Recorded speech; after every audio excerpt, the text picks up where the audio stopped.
Get ready for the Teen Summit podcast, presenting the teen co-host, Aisha, I'm gonna leave that to the professionals. Jordan. Well, I wasn't really paying attention, so don't ask. Naye. Now I'm just like, where's the people? Antonio. Can't go from 100% to 5%. And presenting your host, Rachel Bernadette. Right? We're in there. All right.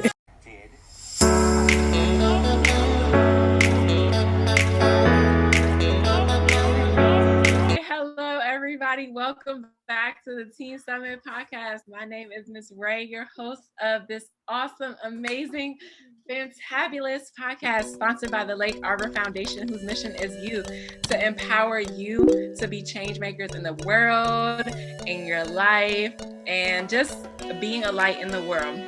On the last episode of Teen Summit Podcast, we talked about this week in entertainment. We talked about white privilege. We discussed how entertainment should be used in the pandemic, who wins, who loses, and it was a great conversation. So if you missed it, go back to our YouTube channel or our Spotify or our iTunes to catch the replay. This week, we will discuss 3 topics: Pride Month, Juneteenth, and self-care for boys. So without further ado, let's get into our intro clip. The Laffy presents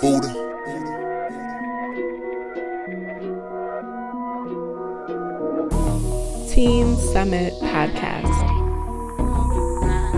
with your host, Miss Ray. Youth with passion.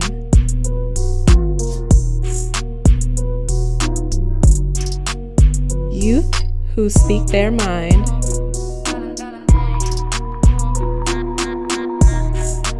Listen to the voices of our youth. Youth who care.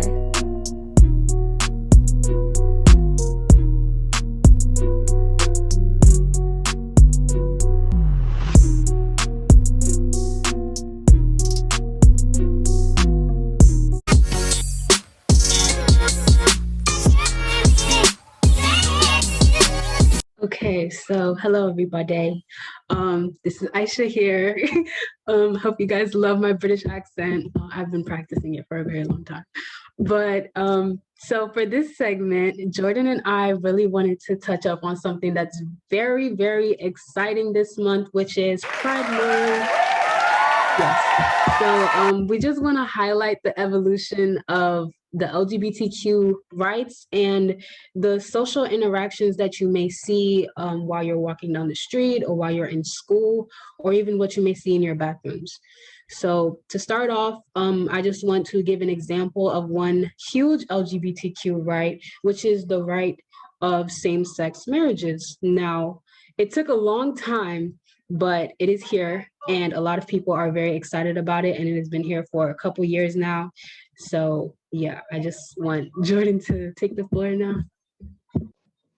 Wow, I just realized that it's almost been 10 years. So same-sex marriage was actually legalized across all 50 states on June 26, 2015, which was such a big step for all of the LGBTQ people. I know everybody was super happy and they felt like they were heard. And that was honestly just heartwarming to be able to live through that day. I don't know if you guys remember that day. I kind of remember it, not really. But not only for maybe same-sex marriages, but also for Hollywood and entertainment. I don't know if you guys have heard this TV series called Legend of Korra. In that final episode that was aired in actually 2014, it was supposed to be canon that 2 women were actually together, but they couldn't put that because of the controversy that was happening during that time. But 3 years later, they came out with a comic book saying that they were together, and they were actually able to put that in a comic book, which I think is super great. What do you guys think? I think that, being able to, what you said about being heard is such an important part of the conversation, because a lot of times if you don't agree with a perspective, you kind of just shut out the person, or people can tend to shut out the person. I just wanted to add that 2015, I was actually in sixth grade, so I don't really know much about the timeline of same-sex marriages, but I do know that it was something really huge for everybody, and it honestly brought people together, and it made people um, feel inclusive, like they felt equal. But now looking at society in 2021, I feel like although it is here, like a lot of people are still very close-minded and they're not as open um as we all perceived things to be when same-sex marriages came out. And yeah. Yeah, so why do you think the striving for more is important? Like, besides the content of like LGBTQ rights, like why is it important to just strive for more in terms of rights in general? Um, I just want to say, I feel like without the media, we won't really know much of the problems that are happening in the world. Um, and one major problem that I've really seen in society is the amounts of deaths of many transgender people. And a lot of them die because they are transgender or because they weren't open about it until they felt comfortable with sharing it with someone. And when they did tell them, it led to something else, especially losing their life. So I feel like people aren't really, taking the effort to understand the LGBTQ community, or they're not taking the effort to really see that point of view or to see how they view life. And I feel like by doing that, we can really, jump that bridge of inequality. Something I will say, I personally think when it comes to rights, that's a very like dangerous topic like to get into. Like, I mean, like everybody has rights, but I feel like it's dangerous like if you're going into like pushing into rights that might prohibit somebody else's rights. For example, like if they choose to come out with the law where people who are in that community can be spoken about differently by other people, or maybe if someone disagrees they can't say it openly. I don't feel like that's fair for some people, even if they disagree or whether they choose to agree like with those people. I think it's dangerous if there are rules that prohibit other people's rules, like freedom of speech or freedom of religion or freedom of belief. I think it can be dangerous if like it goes into other people's thoughts of something or something, like even if people do perceive them as closed-minded. So that's what I think. I think it could be dangerous if things go too far. That's what I'm saying. Well, what is too far though? I mean, like, I feel like we all have our own beliefs of things, and that shapes how, whether we agree or don't agree with something, and that also shapes how, whether we like, believe that something should be a law or something shouldn't be a law. So, like, what is the deciding factor? Like, even in terms of developing policies and laws and legislation and stuff like that, what do you all think should be considered, right? Because our beliefs about something, they're like, everyone has their own. And is that a good foundation to actually build a law policy off of it? Because you can even think about it in terms of separation of church and state.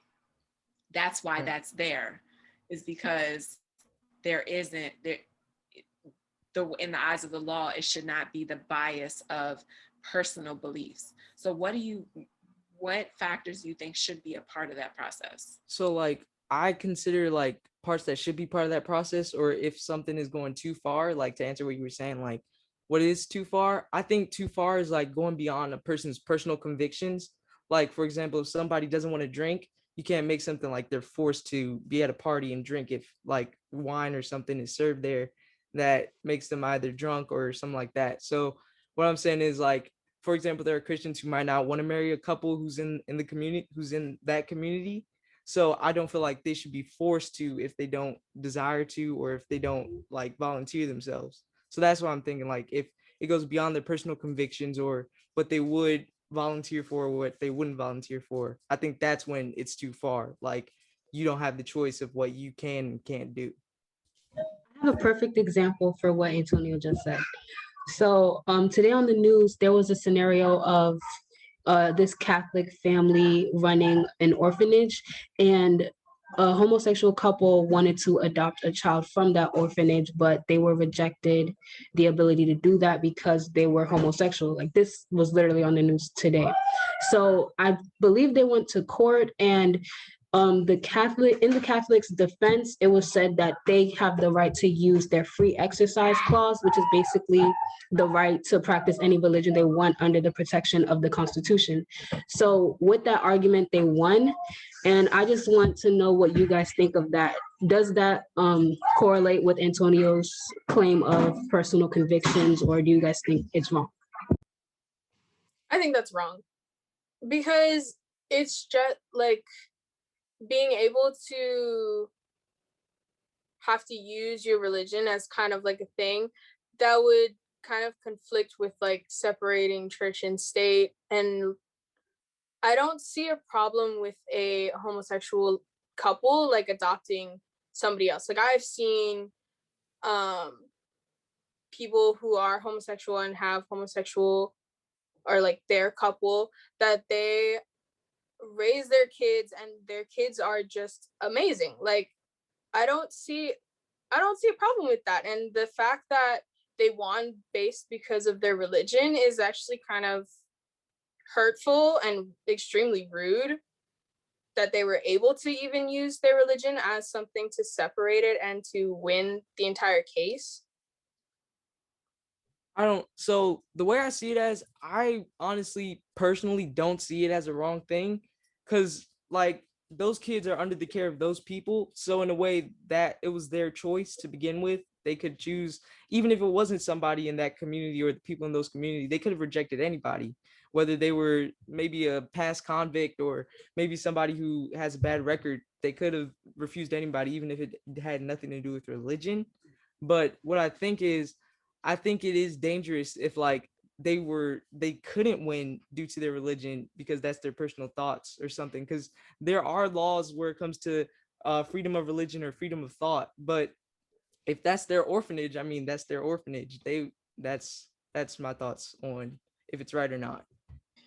Yeah, interesting. I think for me,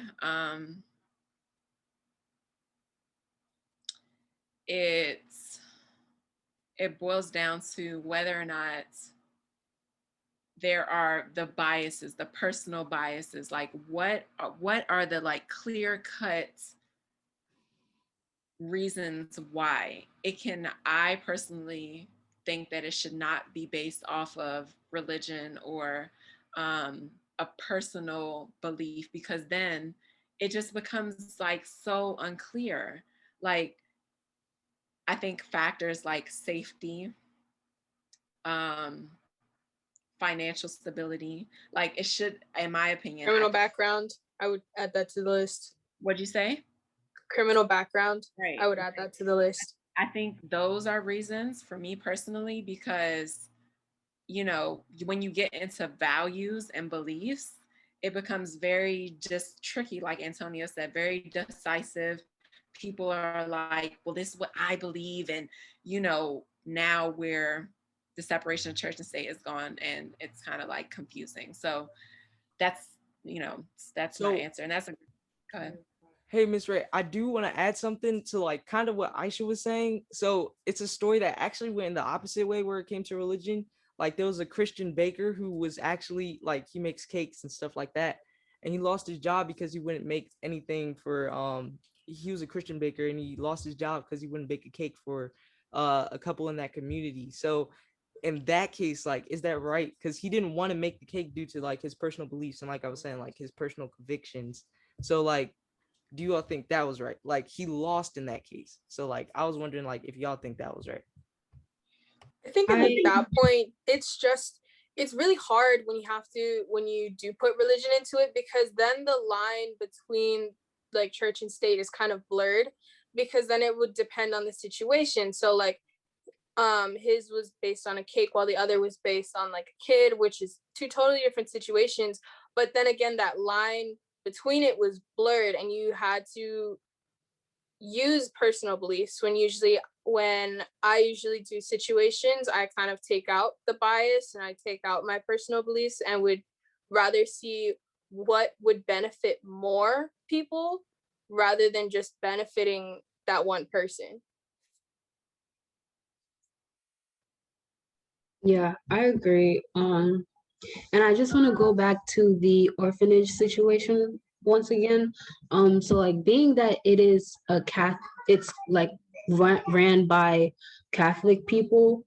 I would suspect that most of the kids are raised with that practice. You know, being that the foster parents are Catholic, but that's just me playing devil's advocate. So if the couple did like have access to talk to the kids or to see like that interaction with the kids, the question I would ask is how would the kids interact with them knowing what they're being taught by the foster parents? You know, like that aspect plays a role in it too. Yeah, I think that's a good point. I don't necessarily know the answer to that really. But yeah, interesting. What do y'all, anybody else want to thinking about something? That's a good mic drop moment, Yeah, honestly, Aisha. it's a really tough topic. Like, I know why a lot of people don't want to get too much into it because there's so much things that really apply to topics like this, but you know, it's life. I feel like we have to talk. The only way through is through. Like avoidance, I'm learning is not a way to deal with it. I grew up Christian. I grew up very just boxed, and I'm learning like in order to have understanding with people, it's through. Like I have to have conversations. I have to be able to, be in different environments, and that's how I learn. That's how they get an understanding. Whoever I'm talking with we can like come to some sort of just connection. So, Antonio, sorry, Jordan, did you want to say something before we moved on? I want to add to I feel like people should keep an open mind, and you can use your beliefs, like you can do that, but you have to also keep in mind that not everyone's going to agree with your beliefs, and you have to be okay with that, because if you aren't, then you're not going to get anywhere. So you have to keep an open mind. You have to be able to see things from somebody else's point of view and just be able to kind of try and find some middle ground, or nothing's going to get fixed. Nothing's going to go anywhere if you can't come to a middle ground. Something I do want to say is like, I don't think people should have closed minds or like, but I also don't think like having an open mind is like agreeing with everything. So like, while there is like closed minds where people just don't want to hear anything at all, I think an open mind is like listening to the person. But if I still don't agree with you, I understand what you're saying. So it's like, I get what you're saying. I meant. Sorry, that was. Yeah, no. It's I got what you're saying. But like, what I'm saying is, I like my personal thought is that like, in order to have open mind, I can still be listening, but I just don't have to like automatically like, agree with everything that's heard or something like that. So that's just what I'm thinking about that. Yeah, and I'm sorry, Miss Ray, I just wanted to say one more thing. So just like Miss Ray, I'm Christian also, and one thing I've learned about religion, especially Christianity, it's all about morals and values. And for most of the time, it's to have good morals and good values. Now, with that being said, there's a lot of religions that don't fully accept homosexuality and are very closed-minded to it. But I feel like in order to fully, fulfill those commandments or whatever practices that you practice, in order to fulfill them completely, you have to have good morals and good values. And that is to respect one another, to always keep an open mind, like listen. You don't always have to like agree with it, like Antonio said, but you should be open to listening to it and to see like how this person thinks or how that person thinks, so I just feel like in order to like be in order for all of us to be equal, we should be open to learning those new perspectives, regardless of your religion, regardless of if you don't have a religion. I just feel like that's the best way.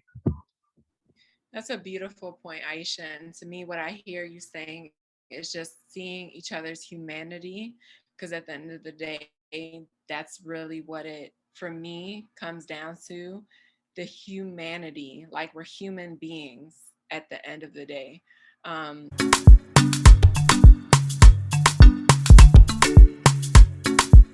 And that kind of ties into the second segment that we wanted to talk about around Juneteenth. And today, in most historic fashion, that Juneteenth was made a federal holiday to recognize the humanity of Black people at the, when it boils down to it. And so today, President Joe Biden signed a bill establishing Juneteenth, which is the date commemorating the end of slavery in the United States. And so if you didn't get a chance to see this, I wanted to take a moment to just show really quickly this historic moment. Yes, on that day, the enslaved people of Galveston, Texas, learned that they were free. But in fact, 2.5 years earlier, the Emancipation Proclamation ended slavery in the Confederacy. So think about that. For more than 2 years, the enslaved people of Texas were kept in servitude. For more than 2 years, they were intentionally kept from their freedom. For more than 2 years. And then on that summer day, 156 years ago, the enslaved people of Texas learned the news. They learned that they were free, and they claimed their freedom. It was indeed an important day.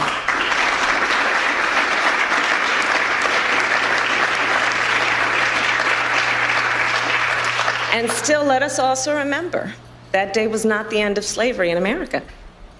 The truth is, it would be 6 more months before the 13th Amendment was ratified, before enslaved people in the South and the North were free.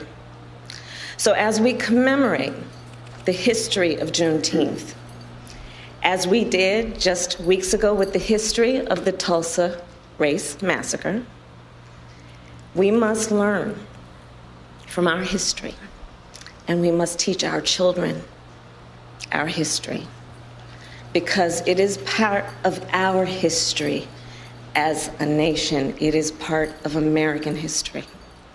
So let me end by saying this. We are gathered here in a house built by enslaved people. We are footsteps away from where President Abraham Lincoln signed the Emancipation Proclamation. And we are here to witness President Joe Biden establish Juneteenth as a national holiday. We have come far, and we have far to go, but today is a day of celebration. It is not only a day of pride, it is also a day for us to reaffirm and rededicate ourselves to action. And with that, I say, happy Juneteenth, everybody. And with that, I introduce the President of the United States, Joe Biden. A historic day. Just today, us doing our podcast, and I have a shirt that says 4th of July, and then it also says Juneteenth, and it kind of, for me, just reaffirms the harmony between the two, like not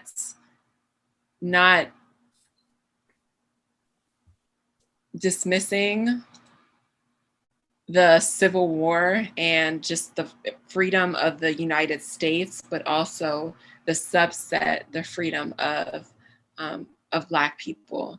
Yeah. And so one of the things that I've been reading that came out of today being established as a holiday is that should the U.S. continue this culture of reparations. And for those of you who are listening, reparations is basically making amends for wrongs that have been done.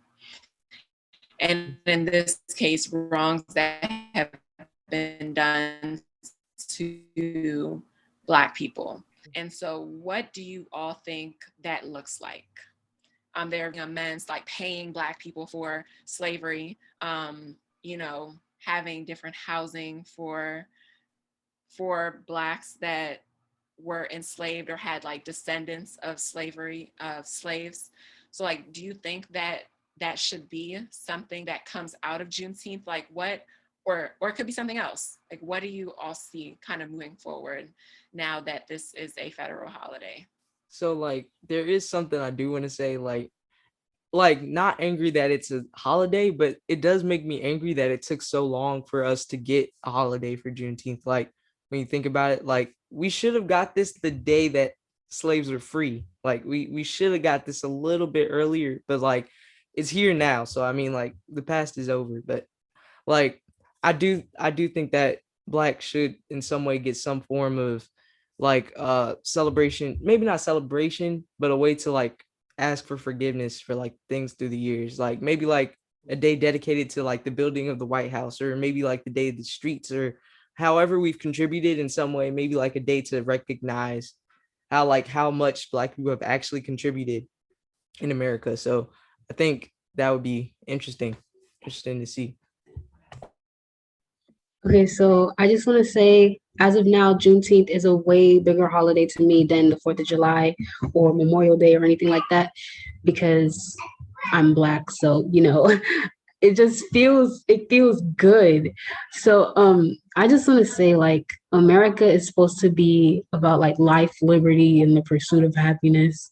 But being that this is happening today rather than 10, 20 years ago, even, it feels like it took too long.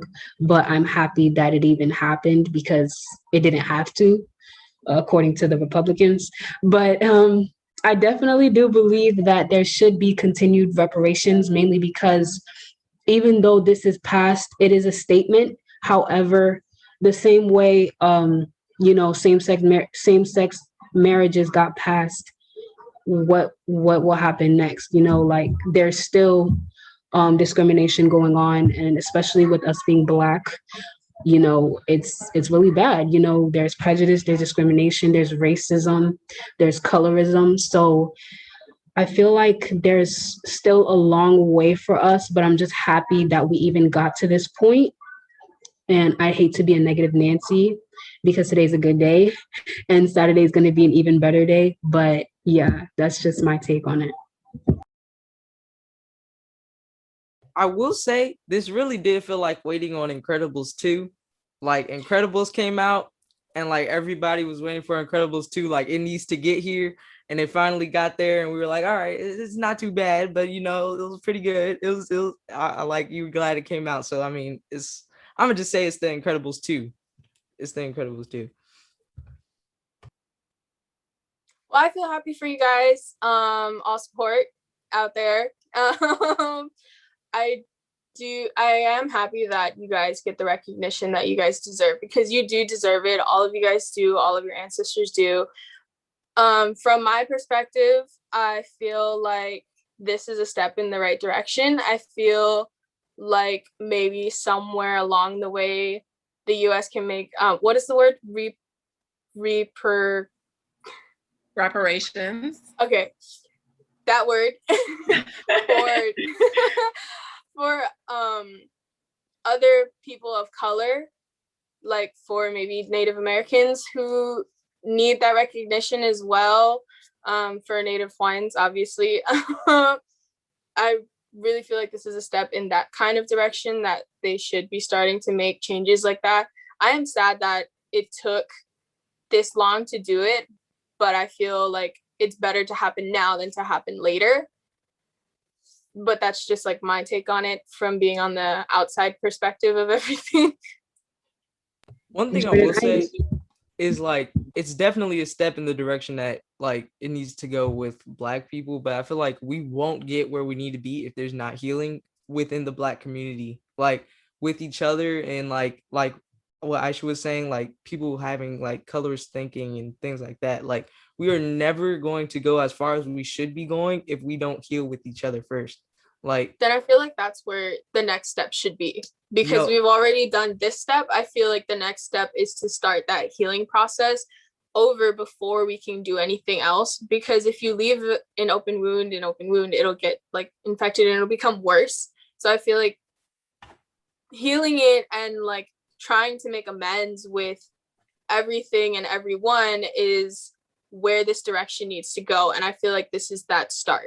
Yeah, Jordan, I definitely agree. And I just want to like play this out for you guys and everybody who's watching. So right here, right next to this smiley face is the white man. The white man makes the most money, more than anybody else, who like people of color, females, anybody else. Oh, women, sorry. So next comes women, and most of the women are not a person of color. And then comes African American women, and last is Black men.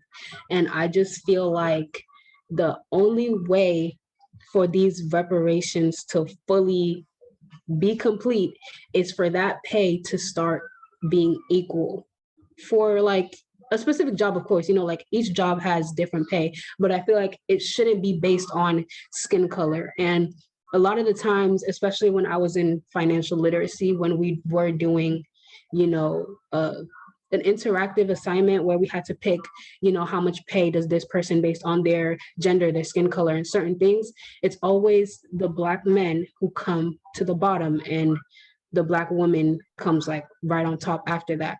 And then it's the Latinx community and other persons of color. So I feel like the only true way for us to really jump across that bridge of reparations is for all things to be equal, regardless of your background. Yeah. Mic drop.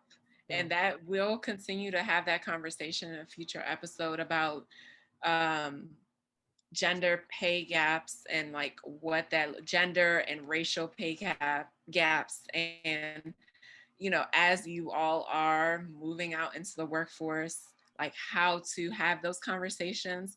That's even something myself as well, like as a millennial 30-year-old, like how to negotiate that and standing my ground as a person of color, because we all are people of color. Jordan, I know, you know, aren't Black, but like you know, there's still like levels within the people of color community that happens. So we do get to talk about that, because these are skills that you all will get to use as you're negotiating and talking to people in different industries where people don't look like you, and you know, being able to like stand and show your worth. So I'm so glad that you brought that up.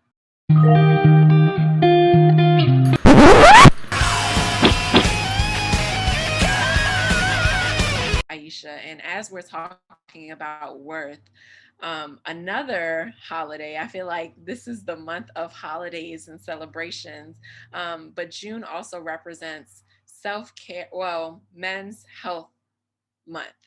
And I wanted us to just touch on this briefly for the next 5 to 10 minutes or so, because a lot of the conversation around taking care of ourselves, for me at least, has come directed towards women and girls. And I don't really see it as much with boys and men. So I was just very interested to just bring this up for any boys who are listening. Like, what is self-care for us? Like, how can boys continue to liberate their own self and see their own humanity, and just in small, practical ways? And so I did a quick poll on social media, and I forgot to capture a few of them, but like, what does self-care look like for teen boys? And this was one of the responses, that none sadly await sports. Teen boys are forced into a culture of sports, no wellness. And I know Aisha, shared one thing about self as well that, she can share too. But I just wanted to open up that conversation. And Antonio, as you being representing the boy gender on here, what your perspective was on that. And what are, just things that to take care of yourself too, as we're in this spirit of liberation now. What does that look like for the average boy? So I do want to say Juneteenth is officially a new holiday, right? So us dudes got to be represented with our hygiene, and we can't be celebrating a new holiday with a stinky self. So us dudes, we gotta start cleaning up before this holiday come up. And we're just like, what up, everybody? And we just gotta clean up. But what I will say is, I do have a question for you all. Like, cleanliness is definitely important, and being clean, however a person decides, as long as it's a good hygiene way of doing it. But what do you guys think, like, in your personal opinions, how you perceive a man or how you perceive a teen boy? Do you think that we are clean from what you see? Frankly, no. That caught me off guard so quick. I was not ready. Like, okay, so I feel like society. I'm talking a lot tonight, but I just have so much to let out. Like, you I feel already like had your chart. Let it all out. Let's go. It's the emoji chart. Society, not the emoji chart. You did not have to do that. What society does is they feel as though, like, okay, a guy has a fresh cut, he got the fade, the Ace cologne, whatever y'all do. If they have that, then their hygiene is good, like top tier. But okay, my bad. But, I feel as though that's not the only aspects to it. Like, of course, you're going to look good when you want to present yourself outside. Like, even though y'all don't be taking showers every day, especially when y'all play sports, like, ew. But I just feel like mental cleanliness is also important. I feel like guys don't really pay attention to their mental health. They don't really pay attention to how they feel because they have a certain type of toxic masculinity that shields them from expressing themselves or talking about, what needs to be talked about in order for men to fully have self-care. Okay, it is okay to get your toenails done at the salon. It is okay to do things that most females would do, but in a manly way, if that makes sense. Like, you don't always have to get the fade. Yeah, coming from I used to play softball. We used to warm up next to the football boys. You all are terrible. Like, during windy days, we could smell them from far away, and it was terrible. And like, even when my friend used to be like their water girl, so she would like help wash their uniforms. They washed it every day at practice, and it still stinks. Do you not understand like the concept of that, to have to wash it and it still does not smell good? That's terrible. Yo, that should be a punishment. That should be a punishment. Nobody should have to do that. I have met men and boys who do have good hygiene, which I am so thankful for. I like it when like people have good hygiene, and I'm not saying like you have to be like a girl's hygiene routine, because ours is like an hour long depending on who you are. But like, to at least have some type of hygiene aside from trying to overspray the stink with Axe cologne, which is why I don't like Axe anymore, because they try to cover up the fact that they didn't take a shower. Then it's fine. Like, at least take a shower. Like, don't try to cover it up with cologne. That's terrible. Like, I could smell you across the room with that. Yo, first I want to say this podcast is not sponsored by Axe yet, but what I will say is, okay, you better speak that. Not yet. They might come around the corner and be like, you know what, y'all spoke about it so much that we just gotta throw one out there. But but what I will say, I feel like cleanliness is exactly like manlyhood. Some people perceive manlyhood as an outward thing, and it's not. It's an inward thing. So there was a rapper that basically said, you could be a boy till the day you're in your grave. Basically saying you can be a boy your whole life and never be a man no matter what age you are. And for some people, you could be a man while you're still a boy. So you can be clean if you don't look clean, but you can be dirty even if you look clean. So if you change your clothes, you can still stink. But if you don't change your clothes, but you might wash them or whatever you do, or you wash up a bit, you can be clean. So it's like, it just depends how people see it. Some people might see their own cleanliness or personal hygiene as washing their hands more than the usual person, or however they see that. But hygiene is definitely important, especially going into school year. We are opening back up again, and please social distance, even if you don't have COVID. And no, I'm not gonna do that. But yeah, it's definitely important. Definitely important. Cleanliness is seen as an outward thing, but it's an inward thing. Like, drop the mic though, because really, I mean, when you think of, if we going on the cleanliness, it's a reason why the inwardness is kind of funky, and it just shows up on the aspiration, a stench. So, and it connects right back to what Aisha said. Inward thing. Self-care is, yes, that we, boys, girls, men, women, aren't taking care of ourselves on the outside like we should. It's not, and it's not just the outside thing. So I think we all just dropped some really great advice. So for those of you listening, go back and just re-listen to it. You all are going back into school and social distancing, and you don't be like, "Hi, friend," and it'd be like somebody fall out on the ground. It's just like, I know I haven't seen you in a while, but I know that'll be the only time masks will be good. Let me point out though that I find it hilarious when like the football boys, like we would cover our noses because it was so terrible, and they would just look at us and be so used to the smell that they don't even know that they smell terrible. And it's just at that point, just like, that's the point where you need to have better hygiene. Is if you can't smell it anymore. Like, that used to crack me up every time because they were just totally oblivious to the fact that they smell terrible. Yeah, good stuff, y'all. I appreciate this conversation because I feel like it just ties full circle into everything we talking about: liberation, rights, kind of knowing ourselves to be able to connect with others. It's all connected. So I love this conversation tonight. If you missed it live, you get the opportunity to catch the replay on YouTube, iTunes, Spotify, Instagram Reels, Instagram Clips. And we will be back July 1st. We're entering a new month, new energy, new topics. If you have things that are on your mind, that you have questions about, follow us on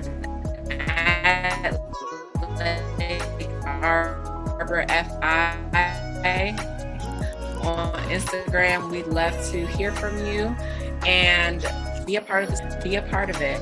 We will talk to you soon, and happy Juneteenth and happy Pride. Until next time, be well. Peace, y'all. Bye.